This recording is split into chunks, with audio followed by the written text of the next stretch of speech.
손유동맹. 삼국시대에서 그 형세가 3분되는 결정적 계기는 장강에서의 적벽 대전이다. 이 대전 전 유비는 조조의 파죽지세에 눌려 그가 그토록 원하던 형주 땅을 내주고 패퇴를 거듭한다. 결국 제갈량의 설정군유로 오나라의 주화파를 물리치고 주전파의 뜻대로 손권과 손유동맹을 맺는다. 심재. 애초에 조조는 이번 형주 원정에서 강동까지 넘볼 생각은 없었다. 그러나 너무나 손쉽게 형주를 차지하고 나니 아예 손권이 차지하고 있는 장강 이남 지역까지 무릎을 꿇게 하고 싶었다. 형주의 수군까지 손에 넣었으니 강동의 수군도 두렵지 않았다. 조조는 손권에게 서신을 띄운다. 요사이 황제의 명을 받들어 천자의 깃발과 장식인 정모를 앞세워 남으로 내려와 유종을 단죄하였다. 이번에 수군 80만의 군세를 정비하여 그대와 오나라 지역에서 사냥을 하고 싶다. 손권에게 항복할지 아니면 대항하여 싸울지를 묻고 있는 것이다. 손권은 유표의 문상을 핑계로 유비 쪽에 의중을 떠보고 조조의 세와 유비의 상황을 파악하기 위해 노숙을 형주로 보낸다. 한편 유비는 추격을 따돌리고 구사일생으로 유기와 함께 2만 남짓한 군세를 이끌고 하구에 도착한다. 이때 형주의 동향을 살피러 온 오나라의 노숙도 강릉에서부터 합류했다.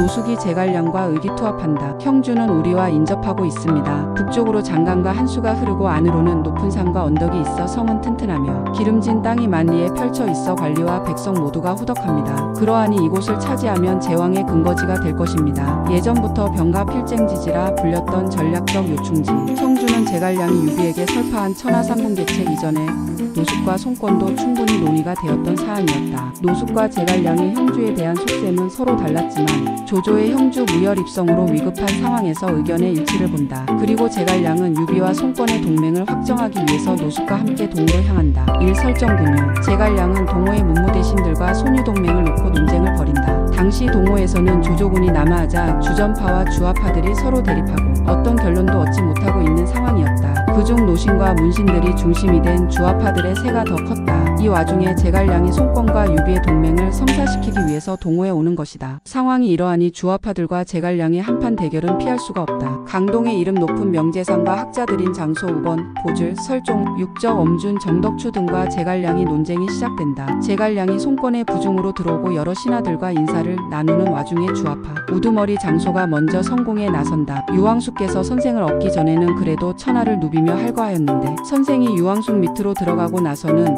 조조의 군사가 나타나자 한번 싸워보지도 않고 바람에 날리듯 흩어져 버렸소이다. 위로는 백성을 편안히 하여 유표의 은혜에 보답하지 못했고 아래로는 아비 잃은 유종을 도와 강토를 보존하지도 못한 채 조조군에게 패하여 몸조차 의지할 곳이 없게 되었소이다. 이것이 도대체 어찌된 일이오이까? 유왕숙이 선생을 얻은 뒤에 오히려 처음만 못하게 된 것이 아니오이까? 그러나 제갈량은 침착하게 장소의 공격을 세 단계로 나누어 응수한다. 첫째, 오합지졸의 병사와 군량마저 부족한 상황에서 방망파에서 조조군을 화공으로 대파하고 백하에서 하우동과 조인 등을 간담이 서늘하게 하여 달아나게 했는데 관중과 아기가 다시 살아나와도 이 같은 용병은 힘들었을 것이라고 역설한다. 둘째, 유종이 조조에게 항복한 일에 대해서 유비는 사전에 알지 못했고 형주를 취하라는 자신의 의견을 받아들이지 않았고 또 도저히 수습이 불가능해 보이는 패전 중에도 차마 백성을 버리지 않았으니 유비가 인과 의를 갖춘 사람임을 강조한다. 셋째, 유비가 당양의 싸움에서 패하기는 했지만 병력의 열세와 승패는 병가지상사인데 무엇을 탓할 수 있단 말인가. 그러면서 옛날 항고조 유방과 항우의 예를 든다. 제갈량께서는 어떤 경전을 연구하셨소? 장덕추가 가세하여 아직 진정한 실학은 없는 것 같으니 선비들의 웃음거리가 되기에 딱 알맞소이다. 제갈량은 큰 선비란 공업을 세워 국가와 백성을 이롭게 함으로써 당대에는 널리 그 덕이 미치고 후세에까지 빛나는 이름을 남긴다. 작은 선비란 오직 하찮은 글재주만 믿고 문필에만 공을 들이는 자들로서 젊어서는 분하짓고 늙어서는 경서에만 몰두하여 돈만 들면 천원만어가 쏟아져 나오지만 가슴 속에는 한 가지 방책도 없어서 실제로는 털억만큼도 가치가 없는 인물이라고 지적한다. 방탕삭각. 제갈량은 깊은 이해도 없이 탁상공론만 일삼는 썩은 인사들이 어떻게 나라를 일으키고 큰일을 계획할 수 있겠느냐고 오히려 호통친다. 손권에게도 거침이 없다. 제갈량은 먼저 항복을 권하고 목숨이나 부지하는 게 좋겠다고 손권의 자존심을 긁어놓는다. 내해가 크게 혼란스러운 상황에서 장군께서는 강동에서 군사를 일으키셨고 유장군께서는 형주의 한남에서 힘을 모으셨으니 조조와 함께 천하를 다툴 것입니다 라고 말하며 은근히 유비가 손권과 동일한 위치에 있으며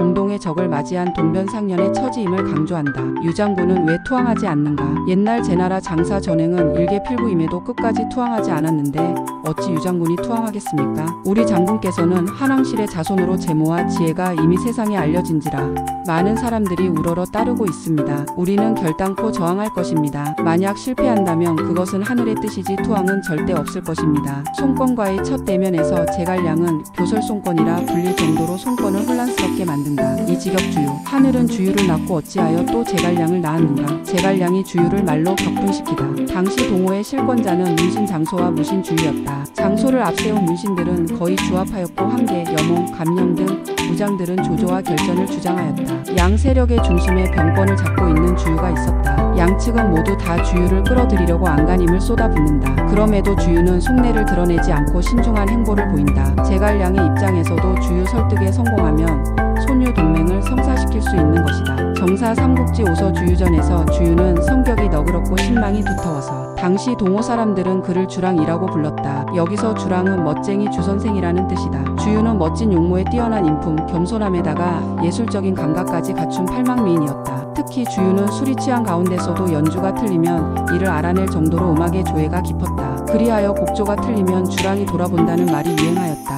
주유가 노숙에게 군량미를 요청하자 노숙이 두말 않고 삼천석의 군량미를 내어준 것도 주유의 인물됨이 훌륭했기 때문이다. 허건, 제갈량은 이러한 주유를 상대해야 한다. 당대 최고의 사나이였다. 제갈량은 주유의 자존심을 건드리기로 한다. 주유에게 조조의 맹세를 들려준다. 나의 한 가지 소원은 천하를 깨끗이 쓸어 제업을 이루는 것이오. 다른 한 가지 소원은 강동의 이교를 얻어 동작대에다 두고 나의 만년을 즐길 수 있으면 죽어도 한이 없을 것이다. 당시 동호에는 강남이교라 불리는 대교와 소교가 있었다. 대교는 손책의 아내, 소교는 주유의 아내가 되었다. 제갈량은 소교가 주유의 아내임을 뻔히 알면서도 조조가 동작대를 짓고 대교와 소교를 탐하고 싶어 한다며 주유의 자존심을 긁고 속내를 드러내게 한다. 이에 경노한 주유는 조조와 끝까지 대결하겠다고 맹세한다. 실제로 동작대부는 적벽대전 5년 후 조식이 지은 것이나 나관중이 제갈량을 띄우기 위해 착안한 교묘한 발상이다. 아무렴 어쩐가 여기서 조식이 지은 동작대부를 감사해보자. 명우를 따라 논이름이어 높은 데에 오르니 정치 더욱 즐겁구나. 태부 넓게 열려있음이여 성덕이 황송함을 본다. 높이 세운 문 불쑥 솟아있고도 대궐 푸른 하늘에 뜬 듯하다. 중천에 서서 황홀하게 바라보니 서쪽에서부터 공중 누각이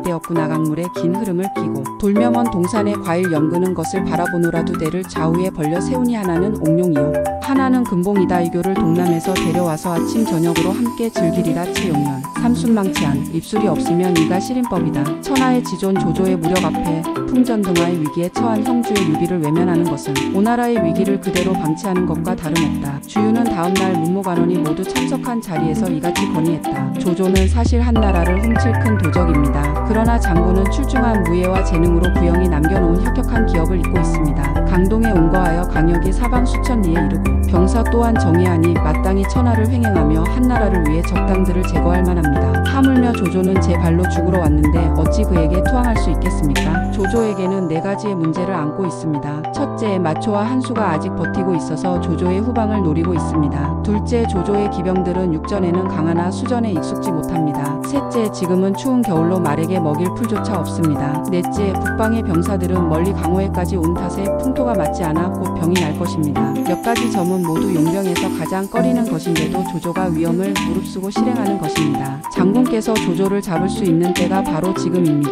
송권이 너무 깊은 나머지 자리에서 벌떡 일어났다. 그 늙은 도적이 한나라를 패하고 스스로 자립한 지 이미 오래되었다. 그는 단지 원소와 원술, 형제와 역포, 유표와 나를 꺼렸을 뿐이다. 지금 몇 명의 영웅은 이미 그에 의해 멸망했고 오직 나만 남아있다. 나와 늙은 도적은 사세로 보아 양립할 수 없으니 반드시 싸워 이겨야 한다는 주장은 나의 생각과 똑같다. 주유가 말했다. 신은 장군을 위해 결전을 단행할 것이며 만번 죽는 한이 있더라도 후회하지 않을 것입니다. 다만 장군께서 결단을 내리지 못할까 두려울 뿐입니다. 그러자 송권이 차고 있던 칼을 쑥 뽑아 앞에 있는 탁자를 내리쳐 쪼개며 큰 소리로 말했다. 제장 가운데 감히 조조를 맞이해야 한다고. 다시 말하는 자는 이 탁자와 같이 될 것이다. 무경십서 주유와 적벽대전. 송권 27세, 제갈량 28세로 두 젊은 혈기가 노예한 54세의 조조를 상대로 일생일대의 결전을 결심한 것이다. 사실 사실 송권은 사돈지간인 조조와 더 가까웠다. 궁지에 몰린 유비를 내버려 두는 것은 순망치 안의 경우처럼 오나라의 방어막이 없어지는 것이다. 현명한 송권은 조조의 다음 상대가 자신이라는 것을 본능적으로 간파한다. 그러하니 손유동맹으로 조조에 싸우는 것은